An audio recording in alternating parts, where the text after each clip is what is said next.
So clearly this takes place in the 80s. Do all our movies take place in the 80s? A lot of them do. I'm just trying to plan ahead. We're clearly 80s children.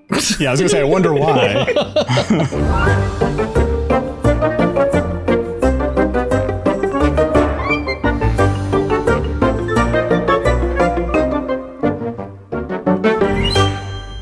Hey there, story fans. Welcome to Almost Plausible, the podcast where we take ordinary ideas and turn them into stories.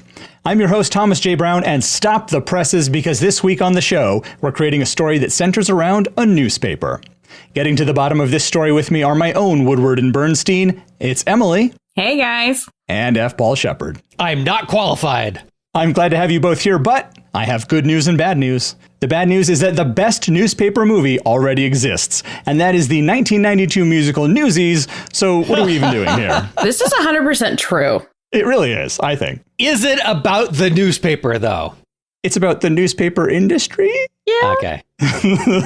I mean, I would say the newspaper does play a central role in that film, so. See, there are two broad categories when it comes to newspaper stuff. There's magical realism, which is early edition, or 12 Hours After, or something like that, where you get the news ahead of time. And then there are movies about the newspaper industry, or the book, The Truth, the Discworld novel, which is about making a newspaper. There's The Paper, 1994, criminally underrated newspaper Greatest movie. movie ever made. Citizen Kane is kind of a newspaper movie. Kind of, yeah. Because he's a publisher. Yeah. So there are a whole bunch of movies about the newspaper industry.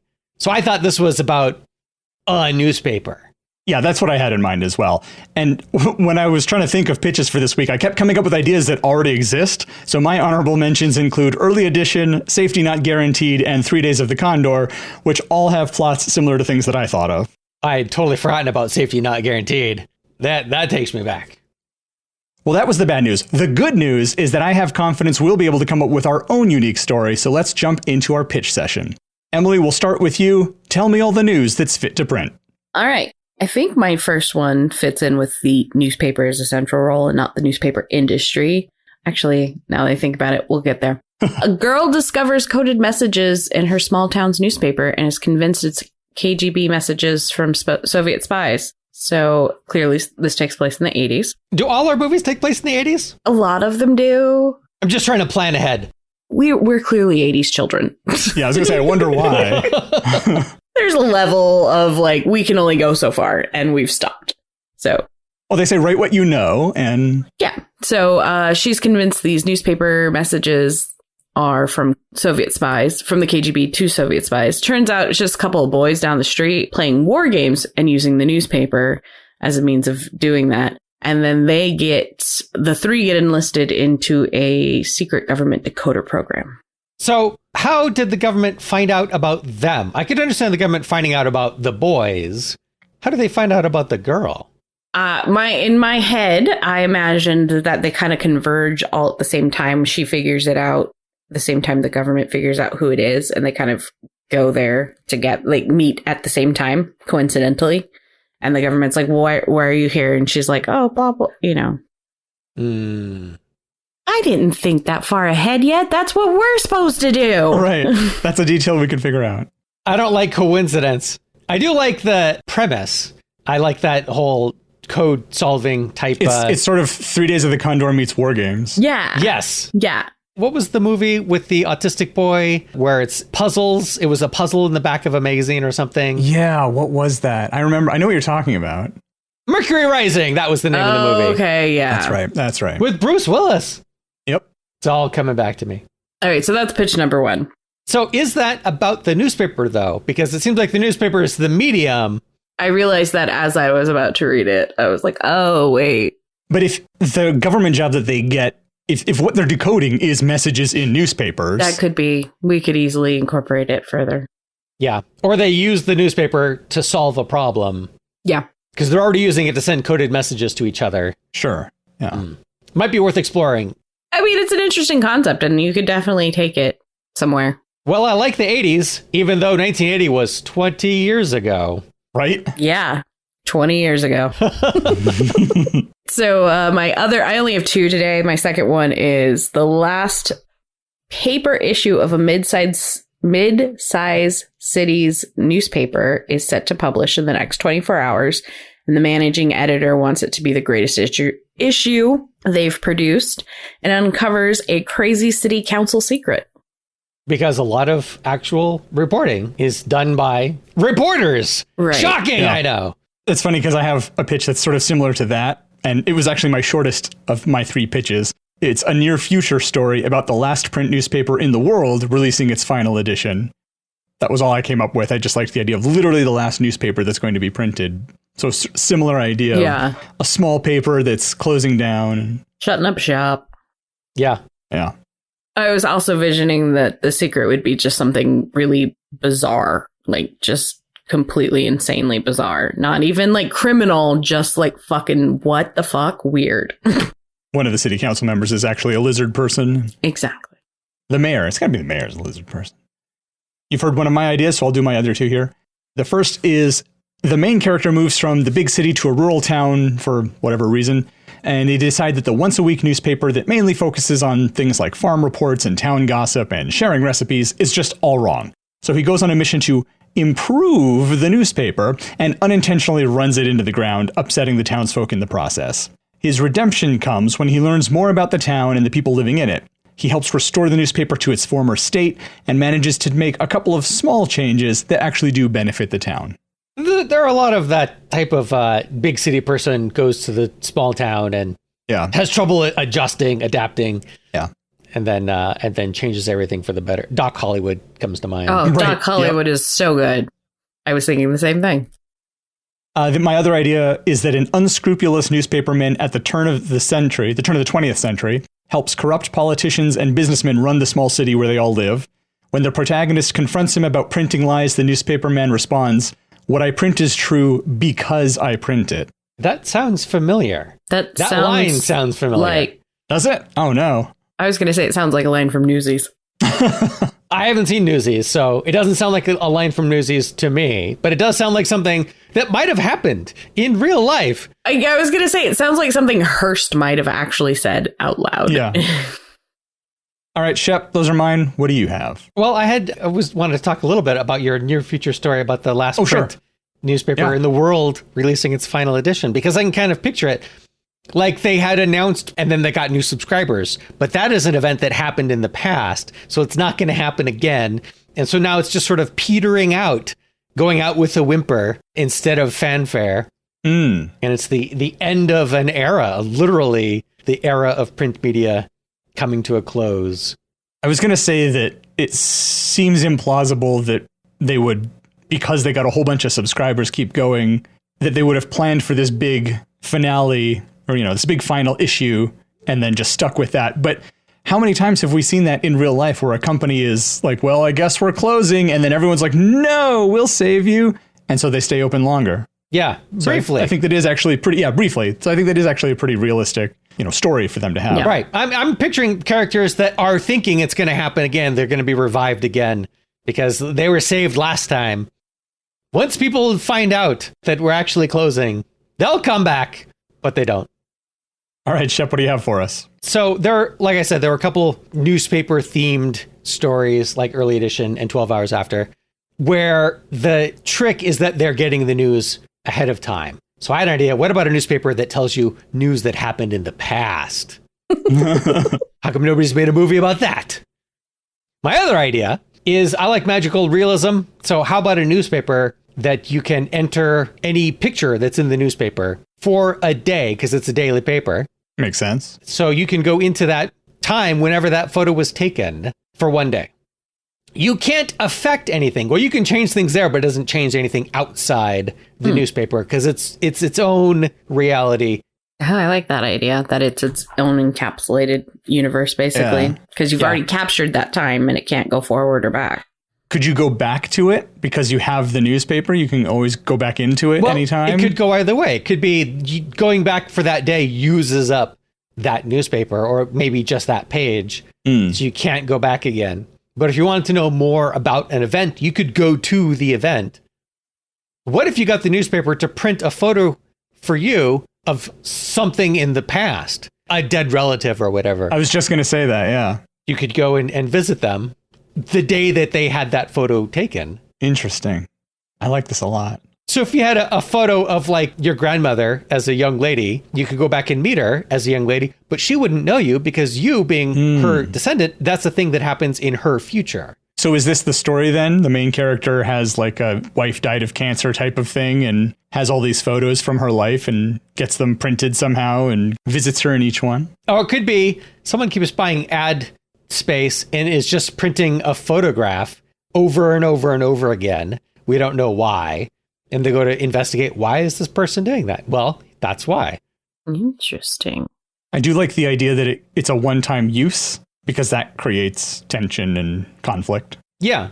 Oh, the photo they keep printing over and over again could be like a crime scene photo, and they could be trying to solve the crime by going back in and going over all the details every time and like marking everything. Or that's what they want to use it for. Like this person's wasting it just meeting his dead wife over and over and over again.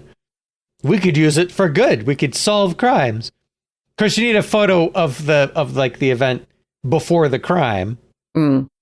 If you had a photo of the event within 24 hours of the crime, you could go back in and just wait, hide out somewhere and wait. But the guy with the power doesn't want to do any of that. He just wants to relive the same day with his wife over and over again. So he can take people with him? I don't know. We're making it up right now as we go along.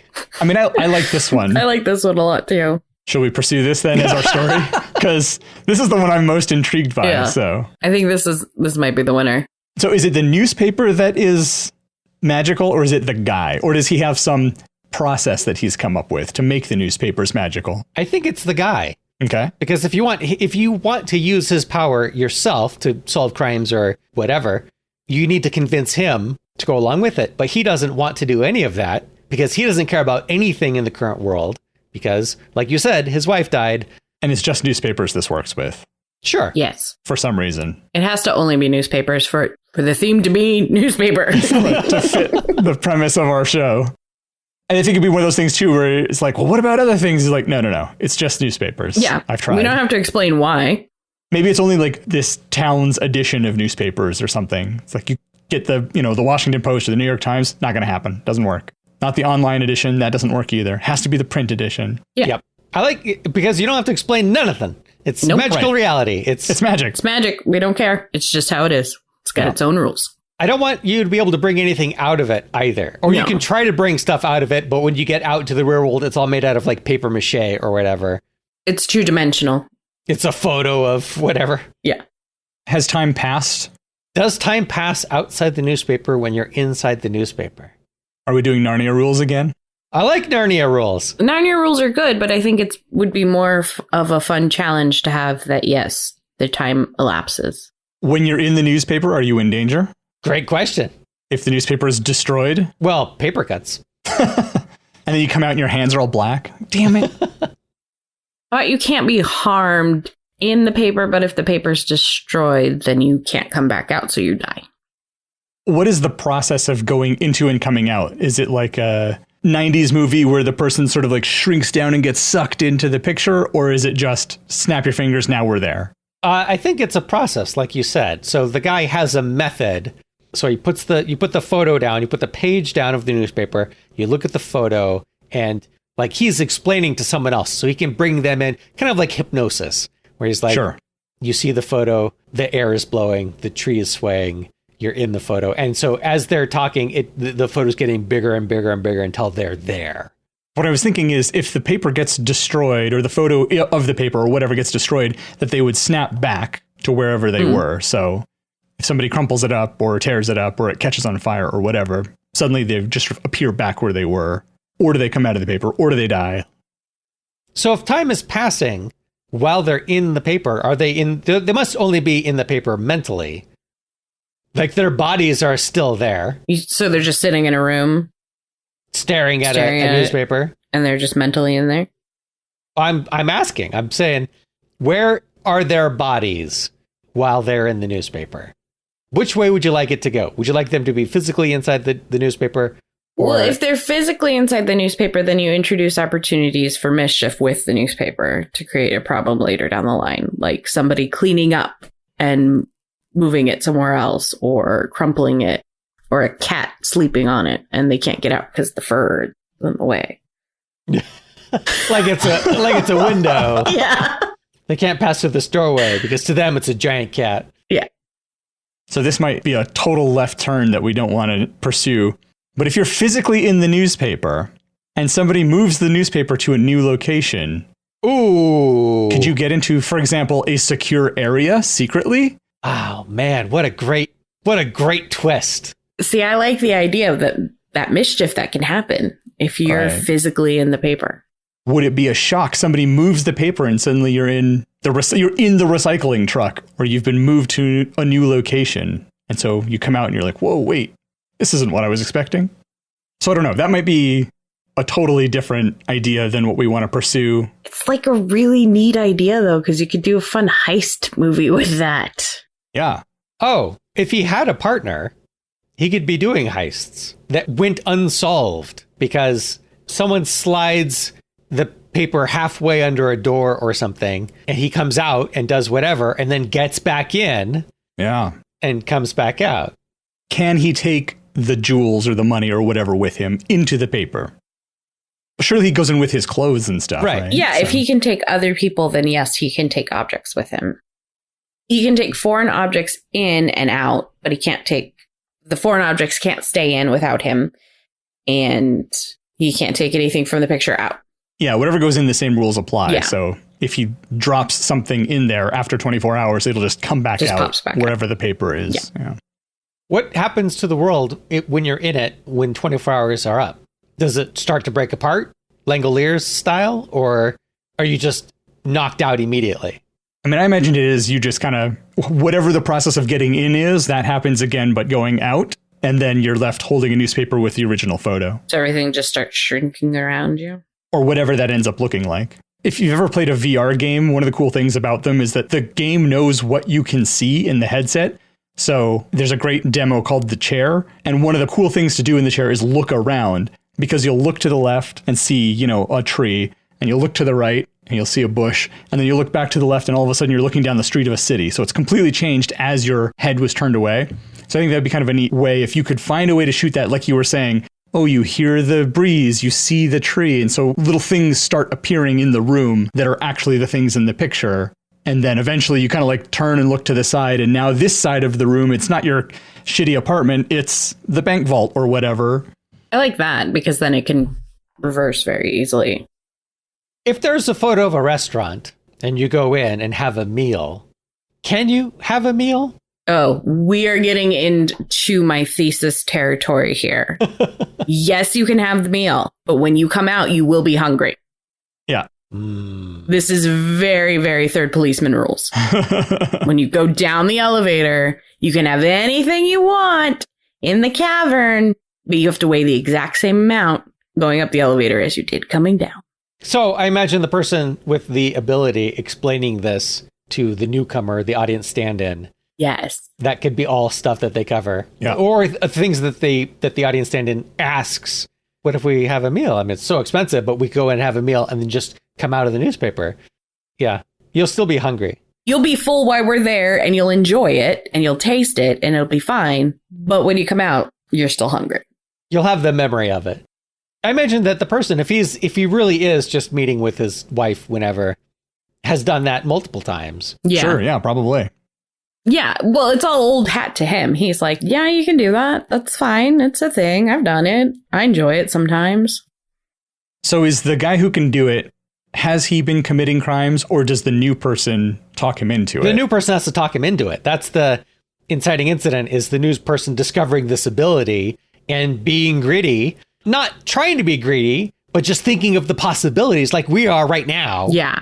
Right. Like, what could you do with this? Like they have this conversation. It was like, Yes. oh, we can do this. We could go to this park and I can finally go to Disney World. Whereas the person has only ever been using it for their own enjoyment, not causing harm or anything, but really reliving their memories.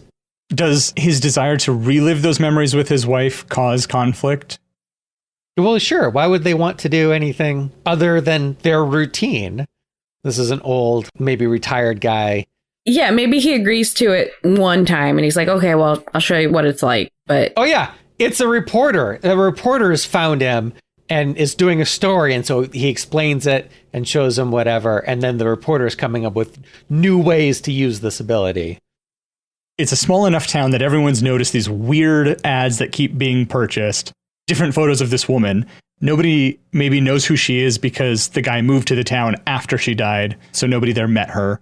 It's been like a gossip thing. So the reporter looks and sees who is buying these ads, and it's just this guy. So he goes to interview the guy and maybe somehow finds out, or he has to have something maybe to dangle over the guy, to give the guy a reason to show him, I have this special ability.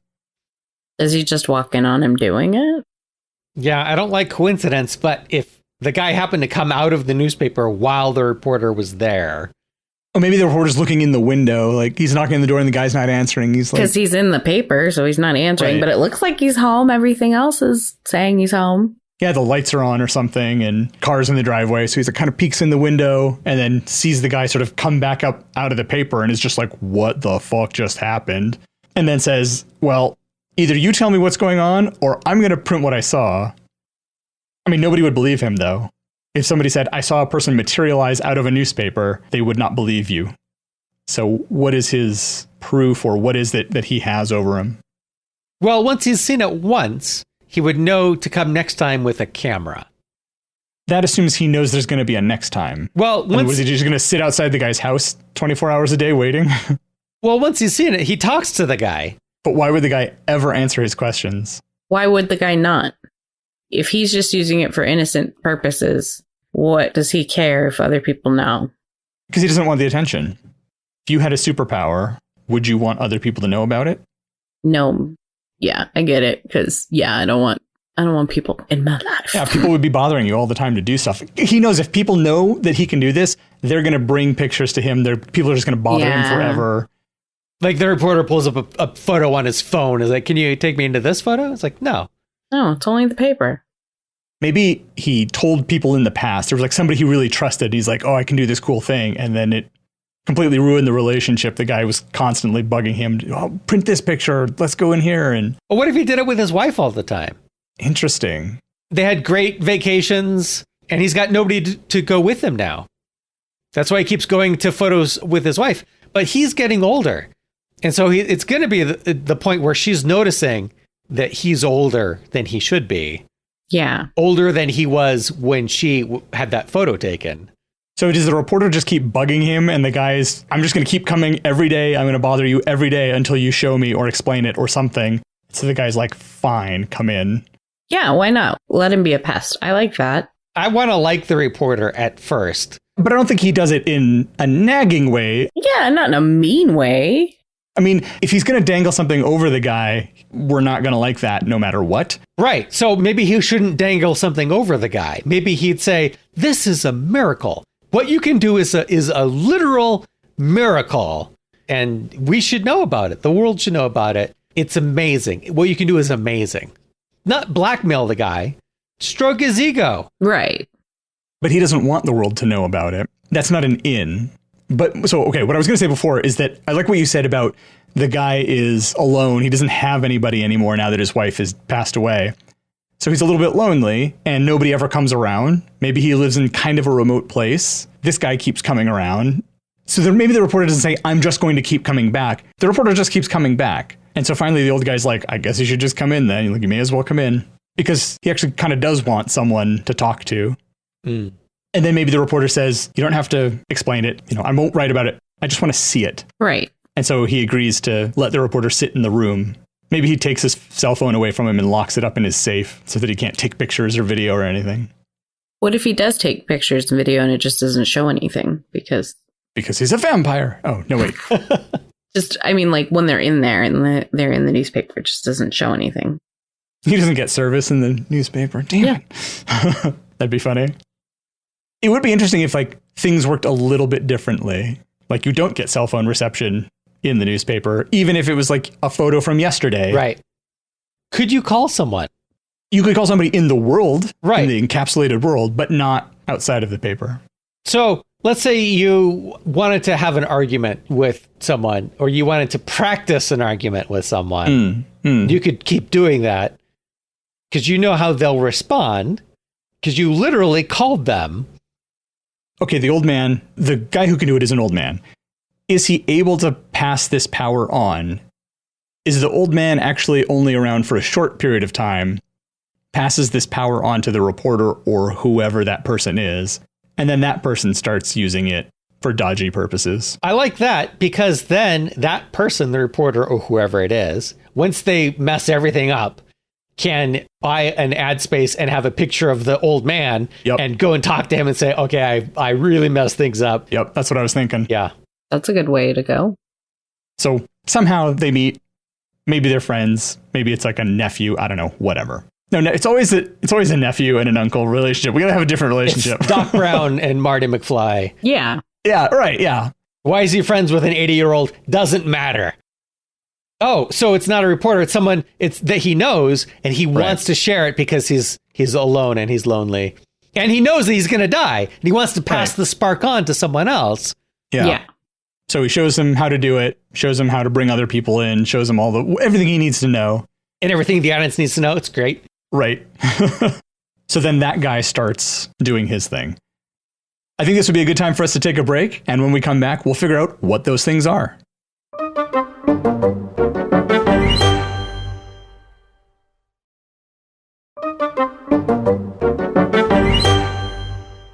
Welcome back. Now, before we press on, we need to let you know that Emily's microphone had a temper tantrum while we were recording the second half of the show, so at some point her audio will start to sound noticeably different. Technology, right? Anyway, back to it. So we've changed our story around kind of significantly. Where do we go from here?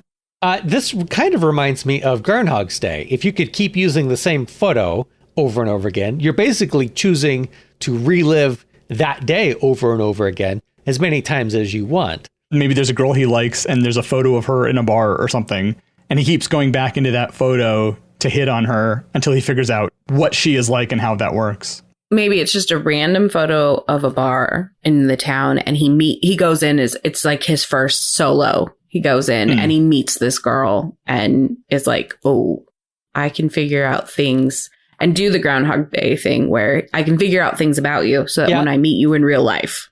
That was real problematic. I don't know if we want that type of storyline. It might be okay if he goes in not with that intention, but as his first solo, he goes into the bar and he meets someone and they hit it off really well. Yeah. And so he wants to meet her in real life, but she doesn't have the same memory of experiences that he has. Also, she lives in New York and he lives in Vermont. Oh, yeah. It's not a local bar. It's a bar from LA. Yeah. Yeah, that works too.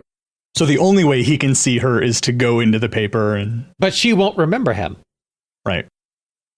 Our story is going in several different directions or possible directions. Yeah, no, we have to pick a lane. Yeah.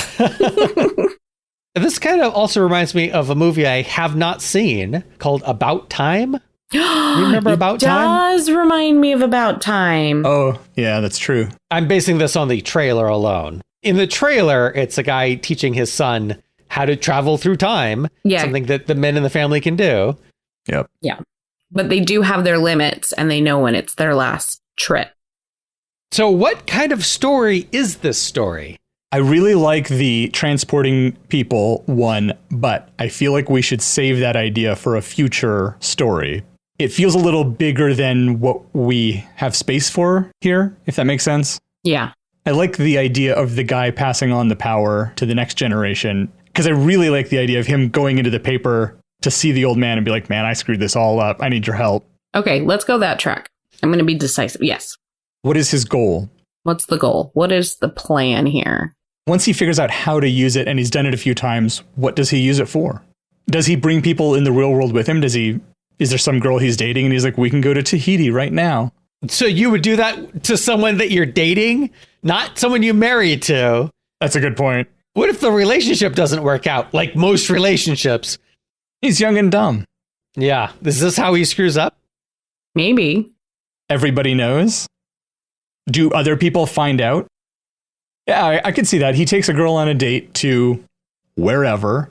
Maybe there's a ad for a travel agency and it's Tahiti or Bora Bora or whatever, some tropical place. So they go there for the day and she's like blown away by this. She thinks it's the coolest thing and tells a ton of people. And so the next day, a few people show up with her who she's trying to convince. She's like, no, show them. And he's like, How many people can you take at once? One. Just make it easy. If two people go in and one of them comes back out, does the other one come back out at the same time? Yes. I think if the other one is him, but I think he's the only one who can control it. So, yes. Maybe the more people you bring in, the less stable the universe is. I do like the inside of the newspaper universe breaking apart and everything being paper mache or something like that, made out of newspaper type of thing. I like the visual imagery of it. Yeah. What is the big conflict? He screws it all up. How does he screw it all up? And how can he unscrew it? Yeah. So if everybody knows he has the power, that's not a thing that can be undone. Right. Unless Doctor Strange is in this universe, which I don't think so. He sees an advertisement for Doctor Strange and goes into, could you go into a movie universe if there's a photo? Ooh. Or would you just show up where they took the photo for the ad? Yeah, I think so. I think it's the photo. You can't go into a comic strip because it's not a real thing. Yeah, that's part of the rules explanation at the beginning when he's like, ooh, maybe I could go into this is my favorite movie. I could go in here and I could be the hero. And they're like, no. He's like, no, you'll just end up in Hollywood. What if it's a photoshopped image? You see the real image. Yeah, so using your Doctor Strange example, it's an actual photo, but they've doctored it up to look like he's floating in the air in space or I don't know, whatever. But if you go in there, you'll just see the photo shoot. Yeah, so the photo of him is an actual photo, and maybe the photo of the background is a different actual photo. So which photo do you go into? Maybe there's an aspect of intentionality. Maybe that's one of the things the old guy teaches him. He's like, you got to be careful. You don't want to go into a photo of space or underwater. Does he get the bends? I guess not, because when he comes back out, everything is sort of back to normal. So Would your clothing be wet? No. Everything reset. Because you would be bringing water with you. You can't do that. Oh, right. Can't bring anything out of the photo that you didn't take in. But we're not going that route. So then you can't take anything in other than another person. You have to be able to take things in. Yeah. But they have to come back out with you. That's right. So what does he do? This is the central question. What is the big mess up that he can fix with advice from the magical old man? Yeah. How does he break something? If he can't change anything because you can't change anything outside of the photo, you can't necessarily break anything. Okay, so I have two thoughts. One is that he learns something that is true that he doesn't want to know, and that messes up a relationship. The other idea is that it's not a magical power. It's, there's a bottle of teleportation juice, and he kind of goes crazy and uses most of the bottle up. I like that he sees something he can't unsee or knows something he can't unknow. Yeah, I like that one as well, because I can imagine getting advice on getting over it, but it's not, you can't unknow it. Maybe he sees a local hero as a shitbag who beats his wife or something. Or I was thinking maybe his girlfriend or wife or whatever, he has suspicions that she's having an affair. So he goes to a day when he knows that she was away for the weekend or she was out or something like that so that he can follow her. Oh, I have a question. Can you meet yourself if you go into the photo? Oh, hadn't thought about that.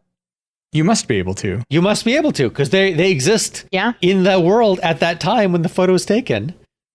And if it's a photo of him sometime after he gained the ability, then he would know that if he meets someone, then he's the one in the photo. Interesting. How would your day go differently if you met someone who was you, who said, yeah, you're in a photo? Nothing you do today matters, because nothing is permanent. What would you do differently? How would you live your life that day? But I think in the movie, it's inconsequential. Yeah, I'm saying it is inconsequential. It literally has no consequences. Would you bother exercising that day? Would you bother going to work that day? Of course not. Of course not. But how does that create conflict? I don't know. I'm just saying, as long as you're breaking all the rules you want. right. Say he meets himself and realizes there's no consequences of the day. Maybe he gives himself a treat day. They go fishing. But again, what's the conflict? None of Maybe these it's not a things. conflict. This is just a thing that he does earlier in the movie. Yeah. When he's still experimenting with the power. But we still need a conflict. We still need something to go wrong. He needs something to that he break learns. something. Something that he learns that he didn't want to know. Some unfortunate fact. Like you said, a cheating wife or a girlfriend. I don't want to stereotype, though. But if he's taking a break from the day, then he could end up in a place that he wouldn't have normally when he went to work. Maybe it's not a love interest, but a friend of his who he thinks totally has his back, but behind his back is talking shit about him or stealing from him. Maybe the guy owns a company and the friend is stealing from the company or something like that. I like the idea of maybe a non-romantic partner or friend doing something that's... Yeah, because adultery is such a crutch for Hollywood. Yes, agreed. Yeah. But if he owns the company, just fire the person. But he doesn't know. That's my point. Oh, I see what you're saying. Once he knows, he could just once fire he them. knows. Yeah. What is the thing that he can't do anything about once he knows? Maybe the friend or the person, whoever, is corrupt in their job. He has no power over them. Maybe they're the sheriff of the town. I was thinking local hero is a shitbag. No one's going to believe him when he comes out and says he eats puppies and kicks babies. But it can't just be like, oh, the mayor's an asshole. It has to be, my best friend, the mayor, is an asshole. Because otherwise he has no stakes. It's not a big deal for him. It's not a conflict for him, other than he knows this thing that he doesn't like. But what if his best friend is, going back to the work thing, is stealing his work? Like maybe they work for an ad agency or something. And when he's it cannot be an ad agency. Okay, I just There's way randomly too many. threw something out. what if the friend is a murderer or committed a murder or committed a hit and run or something like that? Mm. He has no way to prove it, but he knows this thing. Oh, okay, yeah, maybe somebody died in a hit and run and it's always been a mystery for the town and they're just never going to find out because there's no way, it's past the point of finding out, right? And then he learns that it was his best friend or brother or something. Ooh, yeah, brother's better. It's a big coincidence that it's someone that he knows that committed this crime. Yeah, I don't think it would be a known. Okay. There's a missing person. Nobody knows what happened to this person. I was just thinking there was a hit and run 2 years ago and nobody knew what happened. Maybe it's not a well-known thing. Yeah, I don't think it should be a well-known thing. Why is he investigating this hit and run? I don't think he is. I think he finds out. He stumbles upon it. Yeah. Maybe when he's hitting on the girl in the bar picture, he notices... Actually, that's not bad. He notices his friend and is like, oh, I didn't realize he was there that night, and goes to follow him. I don't like coincidences. Well, you don't like anything, Shep. I don't. So This is true. Coincidences happen! If there's no fate or determination, the world is coincidences. yeah, it's always going to be a coincidence. Coincidences happen in real life, but in movies, they feel like a cheat. So, how about this? His friend or brother, his brother, is accused of being in a hit and run. And he is swearing up and down that he didn't do it. So he thinks, oh, I'll investigate it and I'll find out what actually happened. And he discovers it was his brother. His brother did it. His brother is guilty. People think that he's guilty, and he is guilty. And now he knows that. Yeah, that's a really good conflict. I like that. And no coincidences involved. All very intentional. What was the rule about coincidences? Coincidences that get you into trouble are fine. Coincidences that get you out of trouble are a cheat. That's the Pixar. Well, I hate to be the bearer of bad news, but our time is up. So there it is, hot off the press, our story that centers around a newspaper. There's so many of them. What do you think? Is this one going to hit the headlines, or is it yesterday's news? You can send your letter to the editor via email or social media. Links to those can be found on our website, almostplausible.com. And finally, Emily, Shep, and I want to thank you for listening. Join us again next week, where we hopefully come up with a complete story on another episode of Almost Plausible. Another edition of Almost Another Plausible. edition. Yeah, very good, very good.